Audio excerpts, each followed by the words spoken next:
Yang pertama, sejarah perkembangan kurikulum di Indonesia. Perkembangan kurikulum di Indonesia tidak terjadi secara tiba-tiba, melainkan melalui proses panjang yang dipengaruhi oleh kondisi sosial, politik, serta perkembangan ilmu pengetahuan dan teknologi. Setiap perubahan kurikulum mencerminkan kebutuhan zaman dan arah kebijakan pendidikan nasional. Nah, di sini ada kurikulum 1947, yaitu rencana pembelajaran. Kurikulum 1947 merupakan kurikulum pertama yang digunakan setelah Indonesia merdeka. Kurikulum ini masih sangat sederhana dan banyak dipengaruhi oleh sistem pendidikan kolonial Belanda. Fokus utama kurikulum ini adalah pembentukan karakter, kesadaran berbangsa, dan semangat nasionalisme. Pada masa ini, pendidikan diarahkan untuk membentuk identitas bangsa yang baru merdeka. Kemudian yang kedua yaitu kurikulum 1952, rencana pembelajaran terkulai. Di sini kurikulum ini mulai mengalami penyempurnaan dibandingkan kurikulum sebelumnya. Materi pembelajaran dirinci secara lebih jelas dan sistematis. Nah, selanjutnya di sini ada kurikulum 1964, Pancawardhana.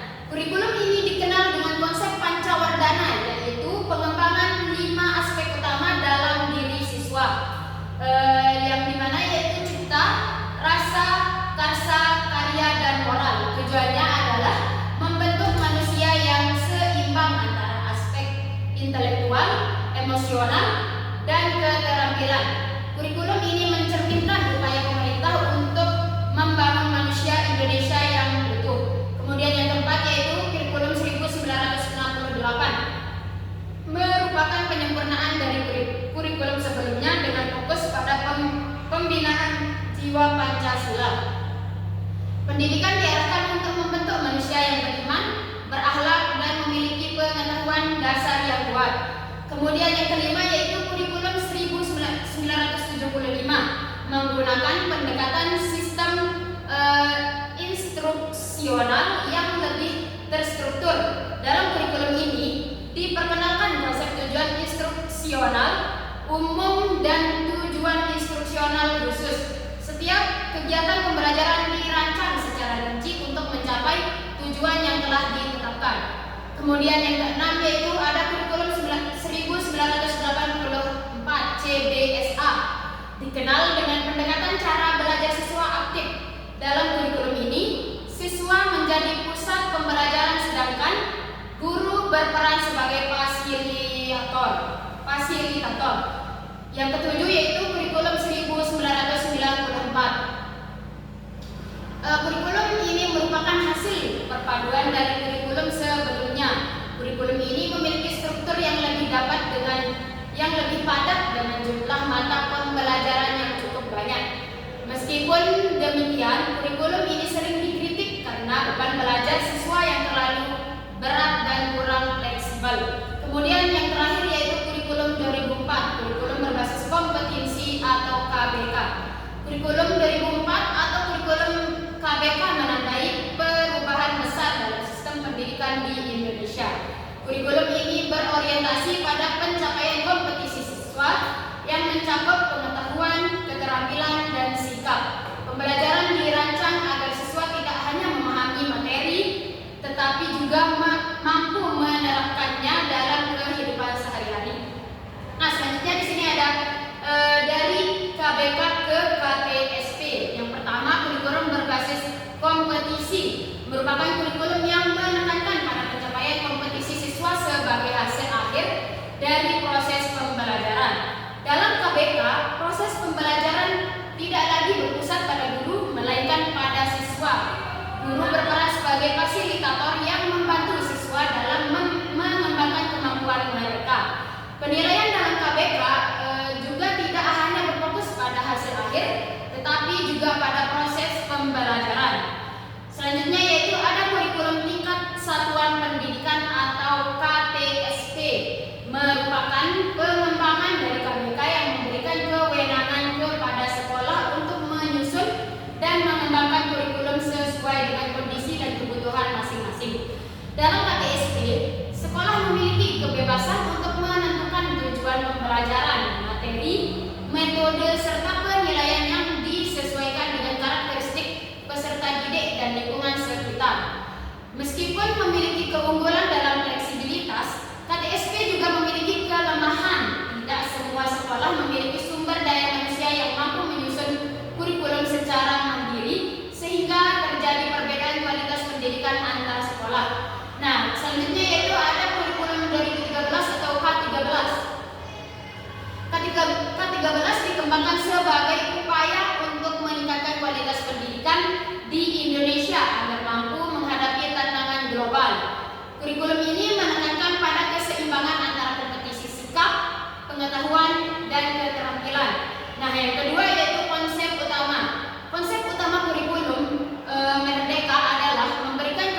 Kemudian yang ketiga yaitu profil pelajar Pancasila.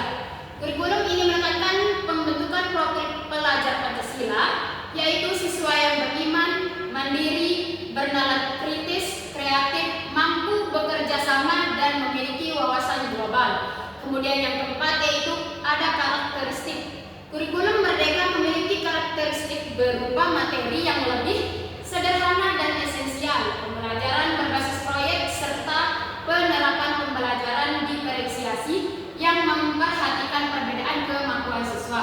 Kemudian yang kelima yaitu ada keunggulan. Keunggulan kurikulum Merdeka terletak pada fleksibilitasnya, sehingga guru dapat lebih kreatif dalam mengajar dan siswa dapat belajar sesuai dengan potensinya. Kemudian yang keenam yaitu tantangan. Meskipun demikian, kurikulum ini juga menghadapi tantangan seperti kesiapan guru, keterbatasan sarana, dan perlunya perubahan pola pikir dalam proses pembelajaran. Nah, di sini yang terakhir ada kurikulum Merdeka Belajar. Kurikulum Merdeka Belajar merupakan kurikulum yang dikembangkan oleh Kementerian Pendidikan, Kebudayaan, Riset dan Teknologi Indonesia sebagai upaya pemulihan pembelajaran pasca pandemi sekaligus meningkatkan kualitas pendidikan. Kurikulum ini mulai diterapkan secara bertahap sejak 2022 dan memberikan fleksibilitas kepada sekolah serta guru dalam menyusun proses pembelajaran sesuai kebutuhan peserta didik. Tujuan utama kurikulum Merdeka adalah menciptakan pembelajaran yang lebih sederhana, mendalam, dan berpusat pada siswa. Dalam kurikulum ini, peserta didik diberikan kesempatan untuk belajar sesuai minat, bakat, dan kemampuan mereka. Guru juga diberi kebebasan untuk memilih metode, media, dan strategi pembelajaran yang paling sesuai. Nah, di sini ada karakteristik utama kurikulum Merdeka, yaitu yang pertama pembelajaran berbasis proyek untuk menguatkan karakter dan kompetisi siswa. Yang kedua, fokus pada materi esensial agar peserta didik memahami konsep secara mendalam. Yang ketiga yaitu fleksibilitas dalam penyusunan perangkat ajar. Yang keempat yaitu penekanan pada pengembangan profil pelajar Pancasila. Kemudian ada profil pelajar Pancasila menjadi ciri khas kurikulum Merdeka yang bertujuan untuk membentuk peserta didik dengan karakter. Yang pertama yaitu beriman dan bertakwa kepada Tuhan Yang Maha Esa. Yang kedua berkebinekaan global. Yang ketiga bergotong royong. Yang keempat mandiri. Yang kelima bernalar kritis. Dan yang keenam kreatif. Nah, dalam penerapannya kurikulum Merdeka memberikan dampak positif karena pembelajaran menjadi lebih efektif, menyenangkan, dan relevan dengan kehidupan nyata. Namun terdapat beberapa tantangan seperti kesiapan guru, sarana pendukung, dan pemahaman sekolah terhadap sistem kurikulum baru. Nah, mungkin hanya itu yang dapat saya sampaikan. Selanjutnya materi yang disampaikan oleh rekan saya. Baik, perkenalkan nama saya Yuni. Di sini saya akan melanjutkan pemaparan materi tentang pendidikan internasional berbagai negara. Nah, di sini yang pertama itu pendidikan di Amerika Serikat. Nah, jadi sistem pendidikan di Amerika Serikat ini bersifat desentralisasi, di mana setiap negara bagian memiliki kewenangan dalam mengatur pendidikan. Nah, pemerintahan federal hanya memberikan pedoman umum, di mana struktur pendidikan yaitu terdiri dari pendidikan anak usia dini atau prasekolah. Yang kedua itu sekolah dasar dari kelas 1 sampai kelas 5 atau 6 SD. Yang ketiga itu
sistem ini tidak hanya fokus pada akademik, tetapi juga pembentukan karakter, di mana struktur pendidikannya itu adalah SD sampai 6 tahun, SMP 3 tahun, SMA 3 tahun, dan perguruan tinggi. Nah, wajib belajar selama 9 tahun untuk SD dan SMP. Kemudian yang ketiga itu kurikulum dan nilai pendidikan, di mana kurikulum Jepang mencakup dari 3 hal. Yang pertama itu mata pelajaran seperti matematika, sains, dan bahasa. Yang kedua itu pendidikan moral, di mana pendidikan moral. Yang ketiga itu kegiatan ekstrakurikuler, di mana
pendidikannya itu yaitu pendidikan dasar, pendidikan menengah, dan tingkat A.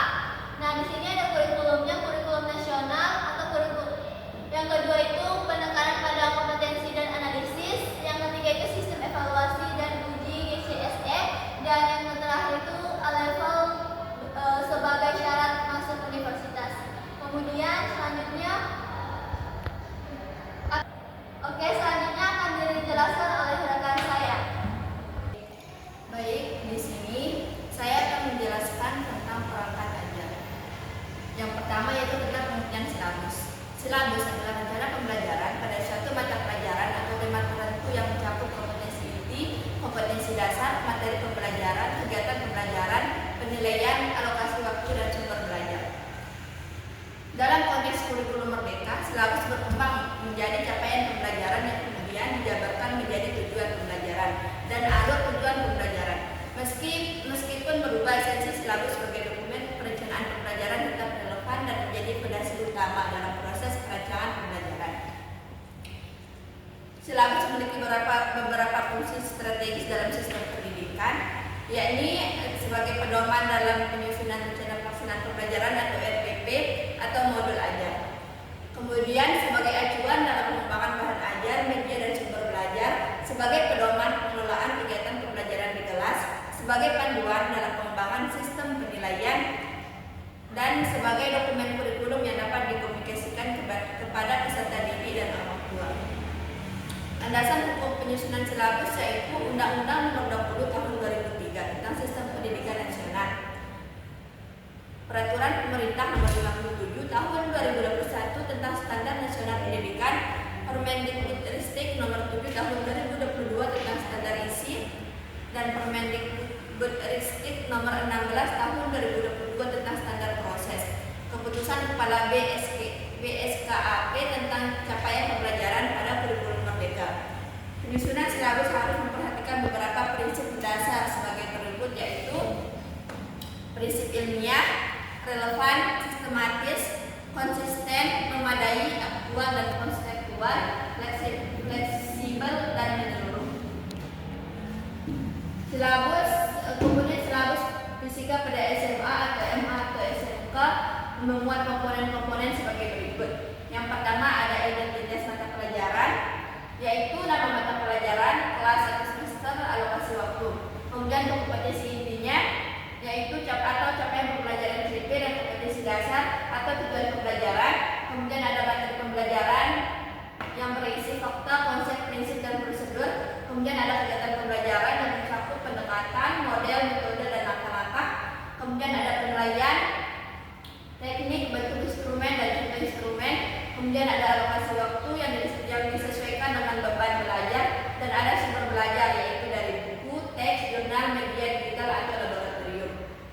Langkah-langkah penyusunan silabus yaitu dengan mengkaji standar kompetensi lulusan SKL dan capaian pembelajaran, mengidentifikasi materi pembelajaran sesuai CP dan karakteristik peserta didik, menentukan tujuan pembelajaran atau TP berdasarkan elemen CP,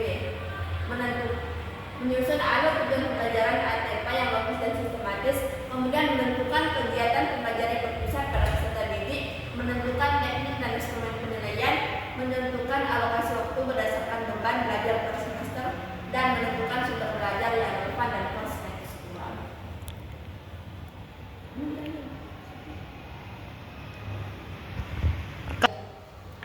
Kemudian di sini ada rencana pelaksanaan pembelajaran atau RPP.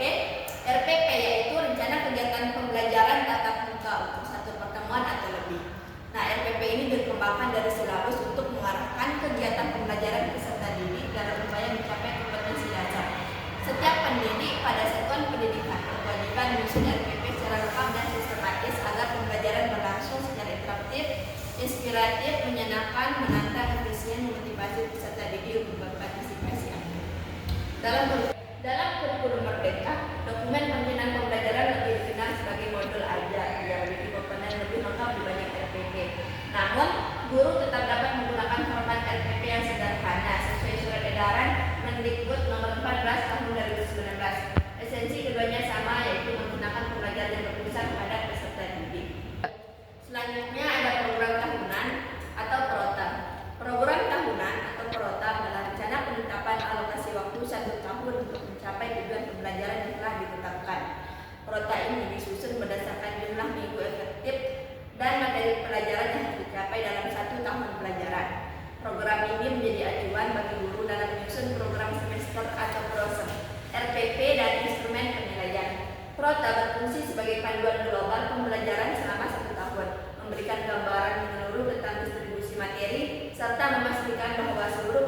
kompetensi yang dipersyaratkan dapat tercapai dalam waktu yang tersedia.